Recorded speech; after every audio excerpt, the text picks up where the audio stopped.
বন্ধু বান্ধৱীসকল নমস্কাৰ। আজি এটি খুবেই ধুনীয়া কাহিনী লৈ আপোনালোকৰ মাজলৈ আহিছোঁ। আশা কৰোঁ কাহিনীটি আপোনালোকে শেষলৈকে শুনিব। নিশাৰ মহানগৰী। দোকান পোহাৰ চব বন্ধ হৈ পৰিছে। দিনৰ ব্যস্ত পথবোৰত মৰিশালী নিস্তব্ধতা। যেন এডাল দীঘল সাপৰ দৰে পৰি আছে পথটো। অদূৰত কুকুৰৰ জাকবোৰে ভুকিছে। নিজৰ এলেকাত প্ৰৱেশ নিষিদ্ধ বেলেগৰ। এন্ধাৰ গলিটোৰ পৰা ওলাই আহিছে ৰয়েল এনফিল্ডখন। বুলেটৰ ঢকঢক শব্দটোৱে ফালি আহিছে নিস্তব্ধতা। গুণ্ডাটো আহিল। ছালমাই গিৰিয়েক আব্দুলক কৈ উঠিল।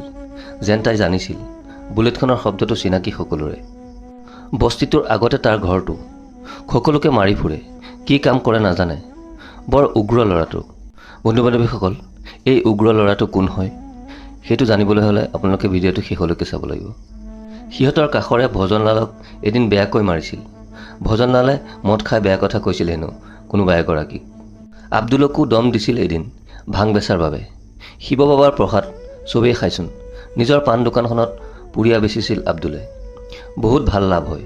এতিয়া গুণ্ডাটোৰ ভয়তে চব বন্ধ। ধনী মানুহৰ ল'ৰা, বৰ অহংকাৰী।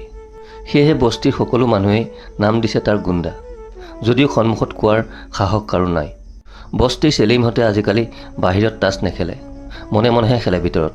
অৱশ্যে সিহঁতৰ লাভ নোহোৱা নহয়। তাৰ বাবে সিহঁতৰ ল'ৰা ছোৱালীবোৰ স্কুলত যায়। পৰীক্ষাৰ সময়ত মাতি ল'ৰা ছোৱালীবিলাকক 10-20 টকা এটা দিয়ে। বাদ দিয়া না সেইবোৰ। আহা, টোপনি ধৰিছে। ভাতকেইটা খাই উঠিছিল আব্দুলে। লোকৰ কথাত মূৰ ঘুমাবলৈ মন নাযায় তাৰ। তাইক কাষলৈ ইচাৰা কৰে সি। বস্তিটোত কেইঘৰমান মানুহে বাস কৰে। ৰিক্সাৱালা, ঠেলাৱালা আৰু পাচলি বেপাৰী, মাছ বেপাৰীৰ বসতি অঞ্চলটোত।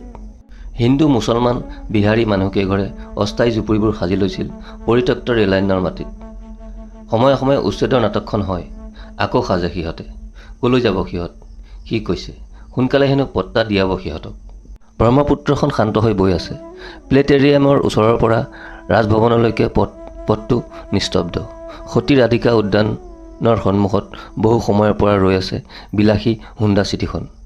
কলা গ্লাছেৰে আবৃত বগা ৰঙৰ গাড়ীখনৰ ভিতৰখন দেখা নাপায়। কছাৰীঘাটৰ পৰা উমানন্দৰ মোবাইল টাৱাৰৰ ৰঙা লাইটটো জিলিকি উঠিছে।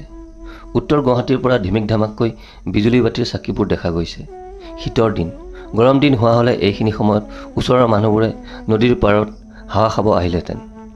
বিলাসী কুকুৰকেইটাক হেৰি কৰাবলৈ আহি খোজকাঢ়িলেহেঁতেন। মৰম পিয়াসী প্ৰেমিকাবোৰেও ৰেলিঙত বহি প্ৰেয়সীৰ আবদাৰ শুনিলেহেঁতেন। দিনত প্ৰেমিক প্ৰেমিকাৰ মিলনৰ স্থলী সতী ৰাধিকা উদ্যান, এতিয়া জয়াল। মৰম পিয়াসী প্ৰেমিকাৰ ওঠত প্ৰেমিকৰ উষ্ম চুম্বন তেনেই সুলভ ইয়াত। তাৰ বাবে বহুবাৰ পথচাৰী অস্বস্তিতো পৰিব লগা হৈছে। ওচৰৰ জনসাধাৰণে বহুবাৰ প্ৰেমিক যুগলক শিশুপাল খেদা দিয়াৰো উদাহৰণ নথকা নহয়। অলপ ৰাতি হ'লেই পথচাৰীবোৰ আহিব টান পায়। মাছ বজাৰৰ পৰা হনুমান মন্দিৰলৈ ঠাইখিনি অলপ জয়াল। হুণ্ডা চিটিখন যেন অলপ কঁপি উঠিছিল। হঠাতে ৰয়েল এনফিল্ডখন আহি ৰ'ল। পাহোৱাল ডেকাজনৰ শৰীৰত ব্লেক লেডাৰ জেকেট আৰু ব্লু জিন্স। কিয়া হোৱা? অনিচ্ছা সত্ত্বেও খিৰিকীৰ গ্লাছখন খুলি পৰম বিৰক্তিৰে কৈ উঠিল মানুহজনে। ধিচুম, আহ, মাথো এটা শব্দ। হতভম্ব হৈ পৰিল ছোৱালীজনী। অসংযত কাপোৰখিনি ঠিক কৰি অলপ সময় ভাবি এটা নিৰ্দিষ্ট নম্বৰত ফোন কৰে তাই। তেজে তুমৰালি হৈ পৰি আছে মানুহজন। নাকটো সম্পূৰ্ণৰূপে ভাগি গুৰি হৈ গৈছে। হয়তো বাওঁ চকুটো নষ্ট হৈ যাব পাৰে। আগশাৰীৰ টেলিকম কোম্পানী এটাৰ নৰ্থ ইষ্টৰ বিয়াগম বিষয়া তেওঁ।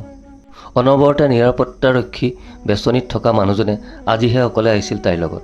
বিভাগটোত নতুনকৈ জইন কৰিছে তাই। বহুত হেঁপাহ ওপৰলৈ যোৱাৰ। বুকুৰ ধপধপনি এতিয়াও মাৰ যোৱাই নাই তাৰ। কি যে হৈ গ'ল। অলপ পিছতে হোটেলখনলৈ যোৱাৰ কথা আছিল। তেখেতৰ লগত প্ৰমোশ্যন চাগে নহ'ব আৰু। ইতিমধ্যে বতাহৰ লগত মিলি গৈছে বুলেটখন। ঘটনাটো আকৌ এবাৰ তাই জুকিয়াই চালে। গ্লাছখন নমোৱাৰ পিছত পাহোৱাল ডেকাজনৰ পূৰ্ণহতীয়া ঘোচাটো পৰিছিল ছাৰৰ মুখত। তাৰ পিছত বুকুত ধৰি টানি আকৌ দুটা ঘোচা। চিঞৰিব পৰা নাছিল তাই। তৰ্জনী আঙুলিটো তাইলৈ আঙুলিয়াই গুচি গৈছিল সি। অ' গড, প্ৰমোশ্যন নালাগে আৰু, জবেই নকৰোঁ। স্বৰ্গতুক্তি কৰে তাই। সোফাত বহি আছে স্বল্পবাসনা গাভৰুজনী। বয়স বৰ বেছি 21-22 মান হ'ব। বেপেৰুৱা ভংগীমাত বহি চাই আছে তাই সিহঁতলৈ।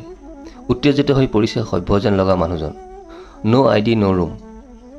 পুনৰবাৰ লাহেকৈ কঠোৰভাৱে কৈ উঠিল ৰিচেপশ্যনিষ্ট ডেকা ল'ৰাটোৱে। তোমাৰ GMে দিব দিছে। কি প্ৰব্লেম আছে তোমাৰ? কিমান পইচা লাগিব? এজাপ নোট উলিয়াই ল'ৰাটোৰ সন্মুখত ৰাখিলে তেওঁ। অধৈৰ্য হৈ পৰিছে তেওঁ। কিবা হ'লে ৰিস্ক কোনে ল'ব? GM ছাৰেতো একো নাজানো বুলিয়ে ক'ব। চ' আই এম চৰি। ন' আই ডি ন' ৰুম। টকাখিনি ঠেলি দি নিজৰ চকীত বহি পৰিল। এনেই কাষ্টমাৰৰ সন্মুখত নবহে সিহঁত, কিন্তু এনেকুৱা গেষ্টলৈ অকণো ৰেচপেক্ট নাথাকে তাৰ। মই চাকৰি খাই দিম তোমাৰ। খঙত চিঞৰি উঠে মানুহজনে। চৰি, দিব নোৱাৰিম। পেটে পেটে হাঁহি উঠে তাৰ। চেণ্ট্ৰেলৰ চাকৰিটো নহয়, মেনেজমেণ্টৰ ট্ৰেইনিং থকাৰ পিছত কিহৰ ভয়? তুমি GMৰ লগত কথা পাতা। মানুহজনে ফোনটো লগাই আগবঢ়াই দিয়ে তালৈ। চৰি ছাৰ, মই কথা নাপাতোঁ। যদি GM ছাৰে ৰিস্ক লৈ মোক মেইল এটা কৰি দিয়ে তেতিয়াহে পাৰিম। পুনৰবাৰ কৈ উঠে সি।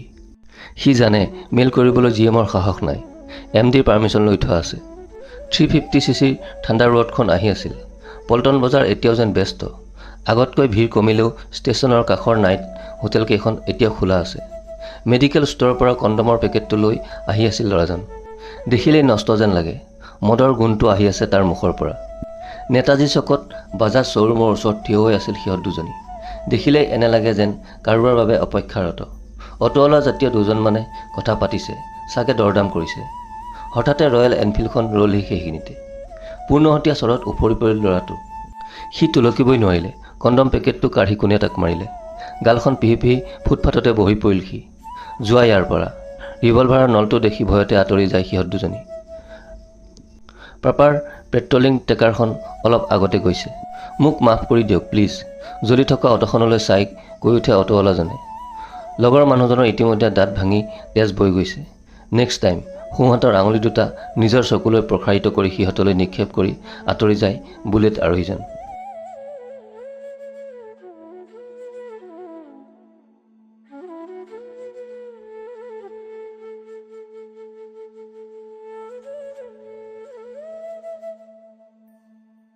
কাৰখন ৰৈ আছিল। 15-16 বছৰীয়া যুৱতীগৰাকীক দৃষ্টিকোটভাৱে সাৱটি দুজন মানুহ নামি আহিল। হয়তো মাৰোৱাৰী সম্প্ৰদায়ৰ। থিচিউ চাইলেন্সৰ ৰিভলভাৰৰ গুলীটো কাণৰ কাষেদি পাৰ হৈ গ'ল মহিন্দৰ আগৰৱালাৰ। হতভম্ব হৈ পৰে তেওঁ। ইতিমধ্যে সুৰজিত বাগৰি পৰিছে। এতিয়াও ধোঁৱা ওলাই আছে ৰিভলভাৰৰ নলেৰে। ছুইফ্ট ডিজায়াৰখনৰ সন্মুখৰ গ্লাছখন ভাঙি গুৰি হৈ গৈছে। পিছলৈ এবাৰ ঘূৰি চাই আঁতৰি গ'ল আগন্তুক। এতিয়াও পেপো লাগি ভয়তে কঁপি আছে ট্ৰাইবেল ছোৱালীজনী। Hello' inspector sir. চিনাকি আৰক্ষী বিষয়াজনলৈ ফোন কৰিলে মহিন্দৰে। এতিয়াও কেকাই কেকাই পৰি আছে সুৰজিত। উভতি হোটেলখনলৈকে গাড়ী ঘূৰালে মহিন্দৰে। নিম্মিক তাতে থৈ হস্পিটেল যাব লাগিব। গণেশগুৰি চাৰিআলি। সন্ধিয়া 7 মান বাজিছে। হেঙেৰাবাৰী পথৰ ওচৰত ৰ'লহি বগা ৰঙৰ স্কৰ্পিঅ'খন। মানুহ এজন নামিল। চুট পৰিহিত। মানুহজনৰ বয়স বৰ বেছি 40 বছৰমান হ'ব। শকত ধুনীয়া মানুহজনে চিগাৰেট এটা জ্বলাই ল'লে। গাড়ীখনত আউজি হাতৰ ঘড়ীটোলৈ বাৰে বাৰে চাইছে মানুহজনে। সন্ধিয়াৰ গণেশগুৰি লোকেল লোকাৰণ্য হৈ পৰিছে। প্ৰাঞ্চঞ্চল গণেশগুৰি গুৱাহাটীৰ অন্যতম ব্যস্ত অঞ্চল। পদপথৰ দোকানবোৰতো গ্ৰাহক উবৰি খাই পৰিছে। মানুহজনে দূৰৰ পৰাই দেখিলে ল'ৰাজন আহিছে। 25-26 বছৰীয়া ক্ষীণ ল'ৰাজন। বেশভূষা সাধাৰণ। লৰালৰিকৈ চিগাৰেটটো ভৰিৰে মোহাৰি দৰ্জাখন খুলি গাড়ীৰ ভিতৰত বহিল দুয়োজন। ল'ৰাজন আহি মানুহজনৰ ওচৰতে বহিল। কিবা অলপ কথা কৈ ওলাই আহিল ল'ৰাটো। মুখত তাৰ সন্তুষ্টিৰ হাঁহি। স্কৰ্পিঅ'খন আগবাঢ়িল 6 মাইলৰ দিশত। য়েছ বিজি 1 এনেদৰে কিবা সংকেতত কথা পাতে মানুহজনে। সাংকেতিক বাৰ্তালাপ কৰি মানুহজন যথেষ্ট উদ্বিগ্ন যেন লাগিছে। সন্ধিয়াৰ গুৱাহাটীৰ ট্ৰেফিক জামে জ্বলা-কলা খুৱাই জনসাধাৰণক। লাষ্ট গেটত ট্ৰেফিকত আবদ্ধ হৈ পৰিল স্কৰ্পিঅ'খন।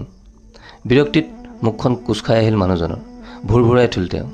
সোনকালে গৈ পাবগৈ লাগে। কিবা এটা ভাবি GNRC হস্পিটেলৰ গলিটোৰে সুমুৱাই দিয়ে তেওঁ গাড়ীখন। বন্ধু-বান্ধৱীসকল, সময়ৰ প্ৰতি লক্ষ্য ৰাখি আজিৰ কাহিনীটো ইমানতে সামৰিছোঁ। বাকী থকা অংশখিনি অহাকালিৰ ভিডিঅ'ত আপোনালোকে শুনিবলৈ পাব। কাহিনীটি কেনে লাগিল কমেণ্ট কৰি নিশ্চয় জনাব। যদি ভাল লাগিল তেনেহ'লে ভিডিঅ'টো এটি লাইক কৰি দিবলৈ নাপাহৰিব। আৰু যদি চেনেলটো প্ৰথম ভিজিট কৰিছে তেনেহ'লে ছাবস্ক্ৰাইব কৰি বেল আইকনটো প্ৰেছ কৰি থ'ব নিতৌ এনেধৰণৰ কাহিনী পাই থাকিবলৈ। আজিলৈ আহোঁ। ধন্যবাদ। জয় অসম।